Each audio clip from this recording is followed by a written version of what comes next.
ठीक है ना, जैसे कहते हैं ना आंखें आंखें खुल जाना, वो आंखें खुल गई हैं, at least we know the right direction. पहले क्या होता था कि सब कुछ सेल आ रही है, पेमेंटें आ रही हैं, सब आ रहा है, बट इन दी एंड पैसा जाता कहाँ था, किस किस छेद में घुस जाता था, वो दिखता नहीं था। Now the things are quite clear. अब चीजें जो हैं वो हमारे को इजीली नजर आ रही हैं। ओके, और account payable system, account receivable system, collection, इसके ऊपर कोई इम्पैक्ट आना शुरू हुआ है? Payable, receivable, collection? हाँ, यस यस यस, बिल्कुल। एवरी मंडे नाउ हम वो शीट निकालते हैं, आपके टूल से ही शीट निकाल लेते हैं, और रिलेटेड डिपार्टमेंट से हम वो डेटा शेयर कर लेते हैं कि जो अकाउंट्स रिसीवेबल है वो मंडे को जो सेल्स की मीटिंग होती है हमारी, ईएम होती है, तो उसमें वो मैं प्रिंट आउट भी लेके बैठ जाता हूँ कि भाई यहाँ यहाँ यहाँ यहाँ से पेमेंट आनी है। नॉर्मली क्या होता है, अगर मान लो 30 डेज के बाद पेमेंट आनी है, अगर आप 30th डेट कस्टमर को रिमाइंड करोगे कि पेमेंट है, तो वो और 15 दिन लग जाते हैं आने में। करेक्ट, ठीक है ना। Now that we have the list with us, तो हम ड्यू डेट आने से एक वीक पहले ही पेमेंट चेज करना शुरू कर देते हैं, तब जाकर के 30, 31, 32, 35 बहुत तो बहुत डेज में पेमेंट आ जाती। नॉर्मली क्या होता था, बिल्कुल जब ओवर ड्यू रेड हो जाता था, फिर हम कस्टमर को फोन करते थे, फिर कस्टमर बोलता था भाई अब तो अगले साइकिल में होगा, हमारा ऐसा है, हमारा ये है, वो है। तो हम थोड़ा प्रोएक्टिव हो गए, मतलब we are one step ahead. Okay, got it.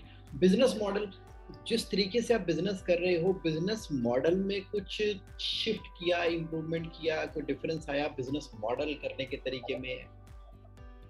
Normally sir हमारा business model by the grace of God पहले से थोड़ा बेटर था, क्योंकि हमारे यहाँ we don't give credit to our customers, एक दो को छोड़ करके। ठीक है ना। और जो हमारे वेंडर्स हैं, हमारे बड़े प्यारे वेंडर्स हैं, वो हमें 30 डेज 40 डेज से क्रेडिट दे देते हैं। करेक्ट, ठीक है। तो वो कैश की दिक्कत पहले कभी भी नहीं थी, बट अब हम जो नॉर्मली क्या होता है ना, जब आप पेमेंट एडवांस लेते हो, जब आप कैश रिच होते हो, तो वो पैसा ना बहुत अनाप शनाप जगह खर्च होता है। करेक्ट, ठीक है ना। अगर आपकी पेमेंट उधारी होती है मार्केट में, तो आपको मालूम है कि यार 30 दिन के बाद ये पेमेंट आनी है, 30 दिन के बाद ये पेमेंट आती है, तो आप जुडिशियसली पैसे को यूज करते हो। राइट।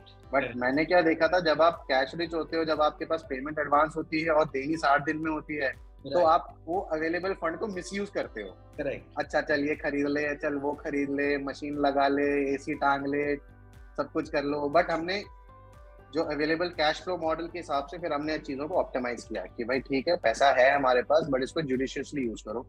तो अभी कैश रिजर्व क्रिएशन में कितना परसेंटेज सफलता हासिल हो गई है कैश रिजर्व क्रिएशन में? सर वो आप अकाउंट 4 बैंक अकाउंट सिस्टम है, हम उसको बहुत अच्छे से यूज कर रहे हैं। 4 बैंक अकाउंट हमारे पास हैं। तो और मतलब जो वेंडर पेएबल्स का हमने अलग कर रखा है, फिक्स्ड कॉस्ट की फिक्स्ड खर्चे जो है वो अलग कर रखे हैं। तो it acts as a piggy bank. मतलब अगर 20 तारीख को रेंट जानी है, तो मुझे टेंशन नहीं है कि उसके अंदर पैसे हैं कि नहीं है, वो थोड़ा थोड़ा थोड़ा थोड़ा गुल्लक की तरह उसके अंदर ऐड ऑन होता रहता है।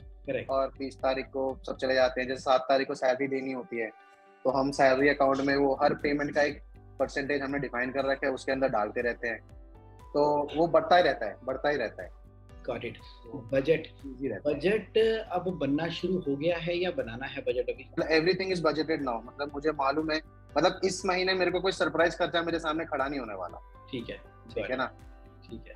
तो भी एवरीथिंग इज बजटेड। पहले मतलब कितनी स्टेशनरी भी आनी है इस हफ्ते या इस महीने, मेरे को मालूम है कि भाई स्टेशनरी के लिए इतने इकट्ठे कर दिए, इसमें अगर होता है तो ठीक है, नहीं तो अगले महीने देखेंगे।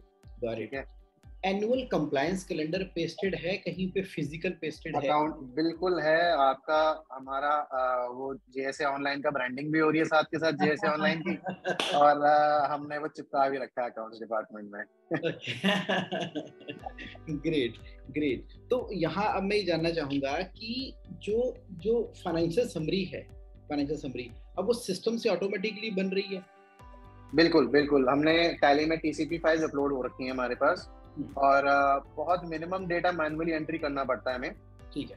बेसिक डेटा एंट्री करना पड़ता है, जो कि एक डेटा एंट्री का एक 8-9 हज़ार रुपए का बंदा भी एंट्री कर लेगा टैली से डेटा निकालने का। बाकी सारा फाइनेंशियल समरी जो है वो टीसीपी फाइल से अपलोड होकर शीट पे ऑटोमेटिक आ जाता है।